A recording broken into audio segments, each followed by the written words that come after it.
Buongiorno da Leandro Maggi, buongiorno da Taglio di Po, con l'assessore Davide Marangoni per un'iniziativa secondo me interessantissima per quanto riguarda le barriere architettoniche. Ce lo vuoi spiegare lei, assessore? Sì, noi abbiamo recentemente dato l'incarico per predisporre il piano per l'eliminazione delle barriere architettoniche del nostro territorio comunale. Un incarico che serve quindi ai progettisti per fare un'analisi del nostro territorio, fare un censimento per eliminare proprio le barriere architettoniche. Ovviamente quando parliamo di barriere architettoniche pensiamo sempre ovviamente agli scivoli, ma in realtà le barriere architettoniche sono anche quelle ad esempio di carattere sensoriale, percettivo, insomma tutta una serie di tematiche connesse quindi a quel problema che tra virgolette viene chiamato disabilità. Un'iniziativa che fa parte del progetto PNRR. E a proposito, il Comune di Taglio di Po sta predisponendo un incontro pubblico per spiegare alla popolazione tutti i vantaggi e tutte le direttive per questo PNRR.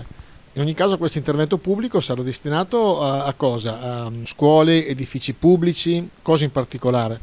Sì, il piano che viene chiamato anche PEBA nel gergo, verrà applicato praticamente, andrà ad analizzare sia tutti gli edifici pubblici, principalmente per ovviamente dove si vive, dove si accede quotidianamente, ma anche gli spazi pubblici come le piazze, i marciapiedi e quindi tutte quelle zone insomma, del vivere quotidiano fuori di casa.